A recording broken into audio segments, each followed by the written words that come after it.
Shalom Bapak Ibu Saudara terkasih di dalam Tuhan. Kita berjumpa kembali di program Selamat Pagi Bapa. Pagi hari ini kita mau kembali lagi datang dalam hadirat Tuhan, membawa kerinduan kita, membawa hati kita untuk menaikkan syukur kita di hadapan Tuhan. Mari kita berdoa. Bapa di dalam surga, terima kasih buat pagi hari ini. Berkat pernyataan Tuhan menyertai kami selalu.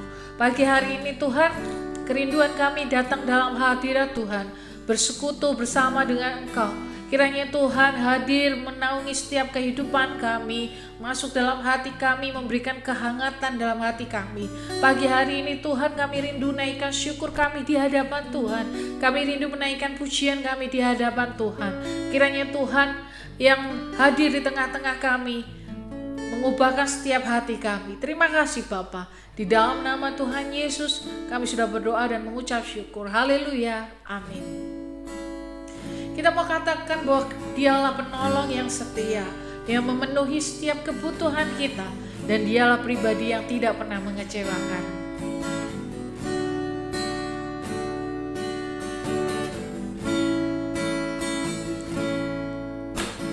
Penolong yang selalu setia,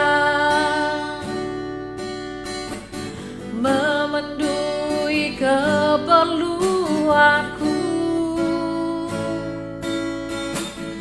Tak pernah Dia mengecewakan.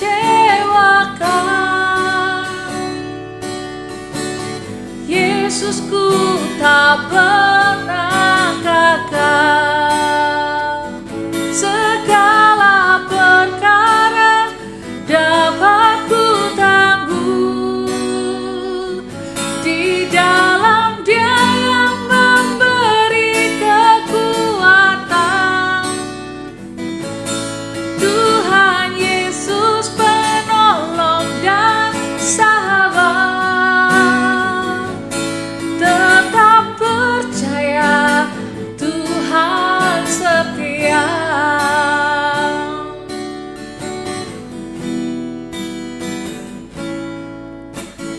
Penolong yang selalu setia, memenuhi keperluanku. Tak pernah Dia mengecewakan.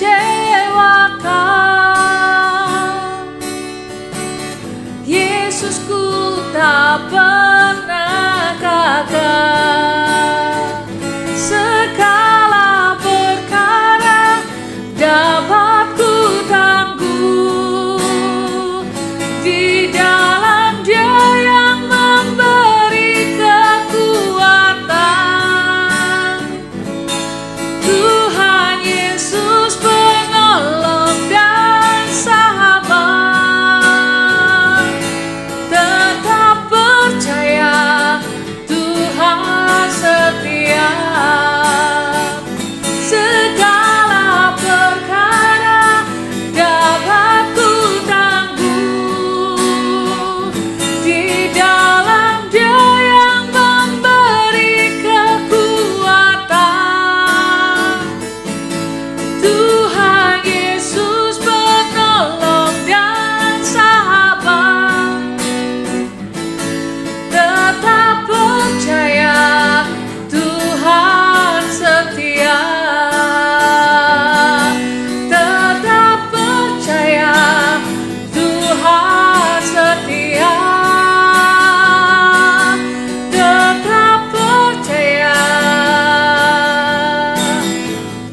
pagi hari ini Kaulah penolong yang setia kepada kami Tuhan.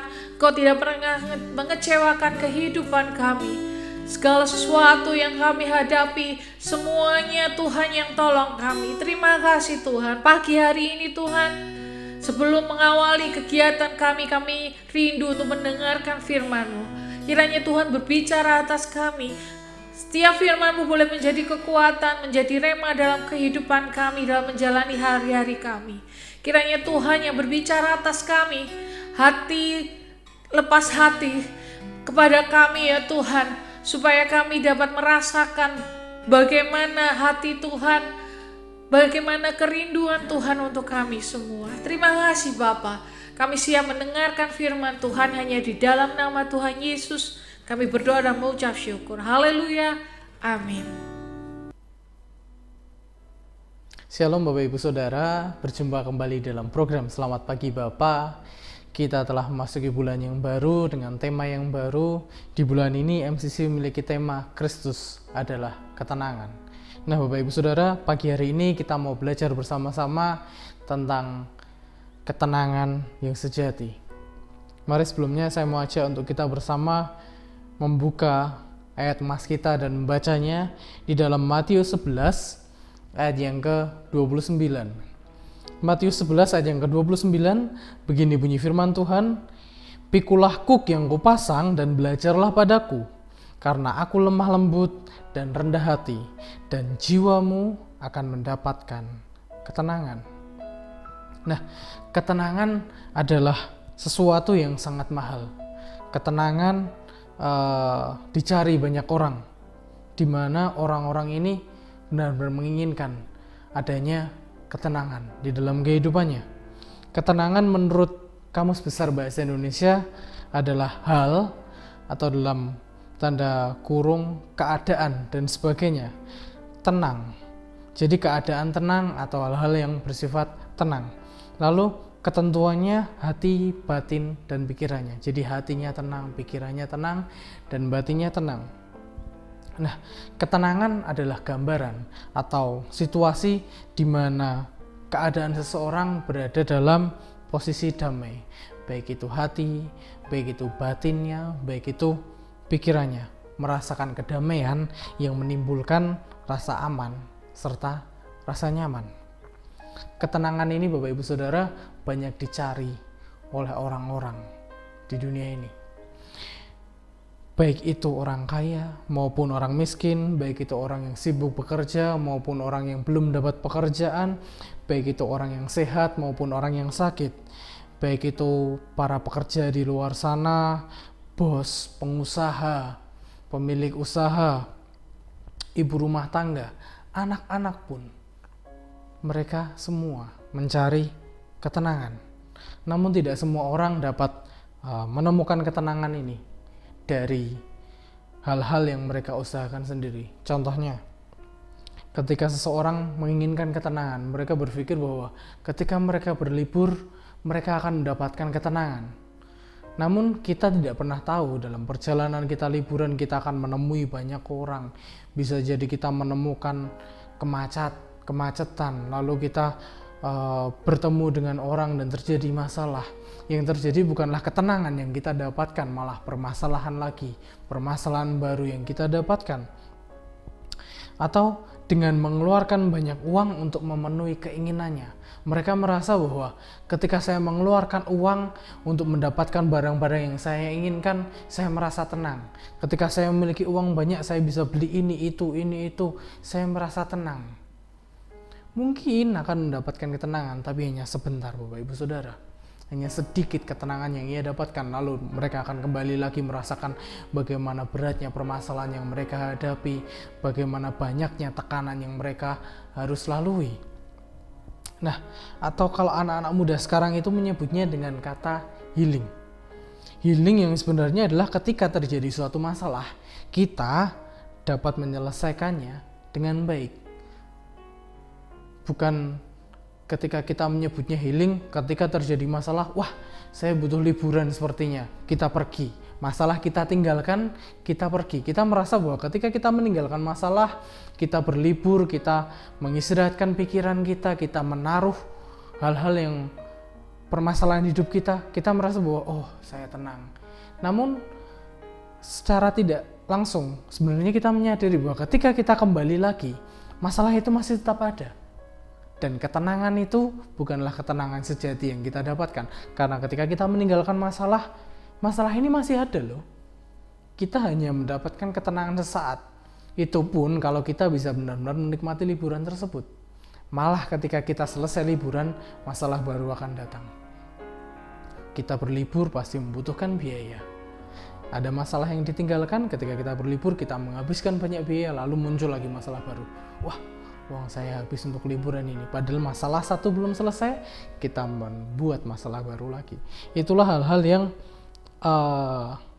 anak-anak muda atau kita juga mengalaminya. Ketika kita ada masalah, kita merasa bahwa liburan dululah, masalah diselesaikan nanti. Yang terjadi masalah bukannya berselesai, malah masalah tambah lagi.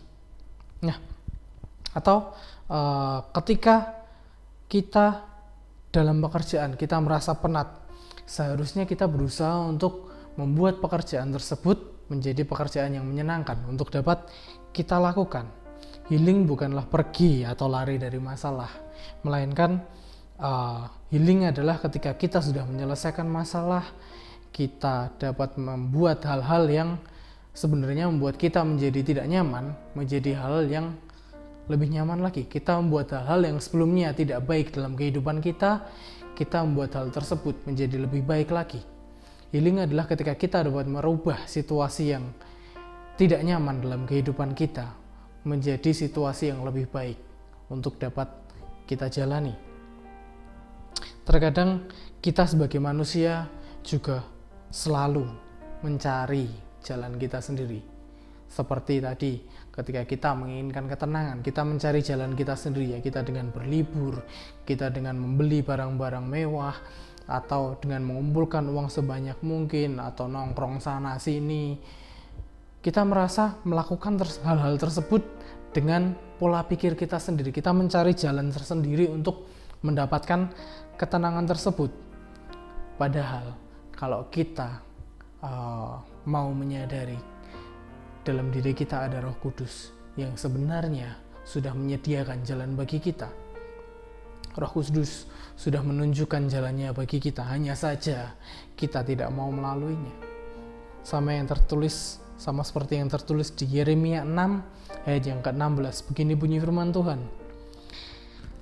Ambillah tempatmu di jalan-jalan dan lihatlah, tanyakanlah jalan-jalan yang dahulu kala, di manakah jalan yang baik, tempuhlah itu, dengan demikian jiwamu mendapat ketenangan. Tetapi mereka berkata, kami tidak mau menempuhnya. Kita memiliki penuntun jalan yang mengetahui jalan-jalan yang baik yang dapat kita tempuh. Namun terkadang kita lebih memilih mempercayai jalan kita sendiri. Di ayat tadi dituliskan bahwa tanyakanlah jalan-jalan yang dahulu kala, di manakah jalan yang baik, tempuhlah itu, dan dengan demikian jiwamu mendapat ketenangan. Di sini sudah dituliskan dan dikatakan dengan jelas bahwa jalan-jalan yang dahulu, di manakah jalan yang baik, tempuhlah itu, laluilah itu. Mari kita mengikuti tuntunan Roh Kudus. Roh Kudus menunjukkan jalannya kepada kita. Roh Kudus akan memimpin kita melalui jalan tersebut. Ketika kita melalui jalan itu, jiwa kita akan mendapatkan ketenangan. Ketenangan inilah yang adalah ketenangan sejati. Bahkan dalam masalah berat pun, ketika kita berjalan dengan Roh Kudus, kita akan tetap terus merasakan bahwa kedamaian, ketenangan itu ada dalam diri kita. Karena kita percaya ketika Roh Kudus yang menuntun jalan kita, Roh Kudus yang menunjukkan jalan kita, dan bukan kita yang menuntun jalan kita sendiri. Roh Kudus memberikan ketenangan kepada kita, dan kita percaya bahwa tuntunan Roh Kudus, jalan-jalan yang Roh Kudus tentukan bagi kita adalah jalan yang terbaik. Ketika kita melaluinya, ketika kita mengikutinya, ketenangan pun juga akan selalu mengikuti kita. Kita tidak perlu lagi khawatir akan hal-hal yang akan mengganggu kita, karena kita berjalan dengan tuntunan Roh Kudus. Kristus telah menunjukkan jalannya kepada kita melalui Roh Kudus. Tinggal bagaimana respon kita.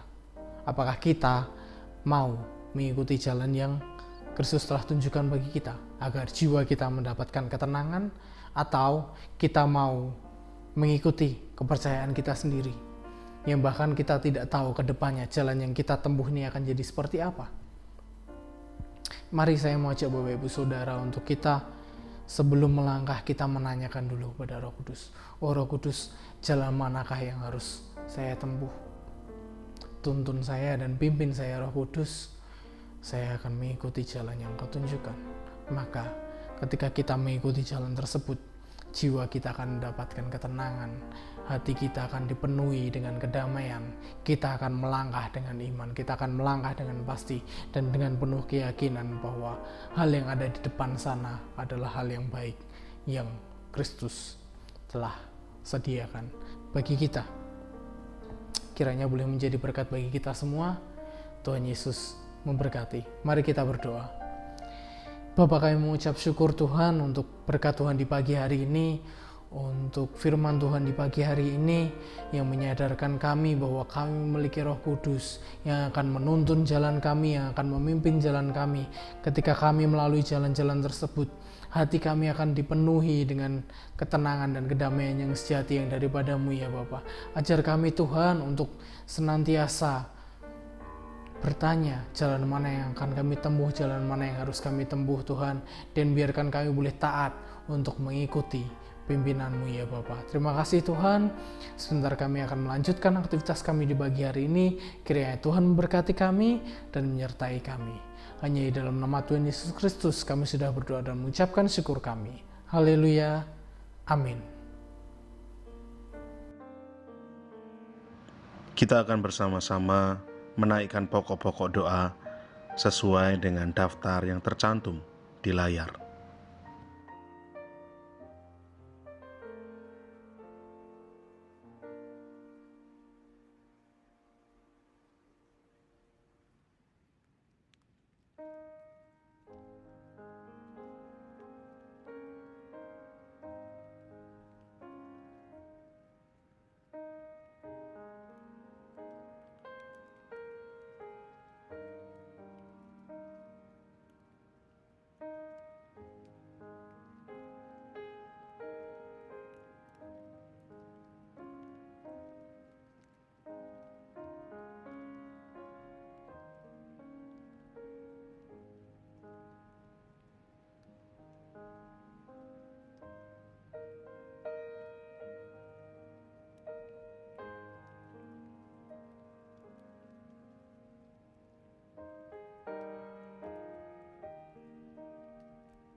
Bapa kami yang di sorga, dikuduskanlah namamu, datanglah kerajaanmu. Jadilah kehendak-Mu di bumi seperti di sorga. Berikanlah kami pada hari ini makanan kami yang secukupnya, dan ampunilah kami akan kesalahan kami, seperti kami juga mengampuni orang yang bersalah kepada kami. Dan janganlah membawa kami ke dalam pencobaan, tetapi lepaskanlah kami daripada yang jahat. Karena Engkaulah yang empunya kerajaan dan kuasa dan kemuliaan sampai selama-lamanya. Amin.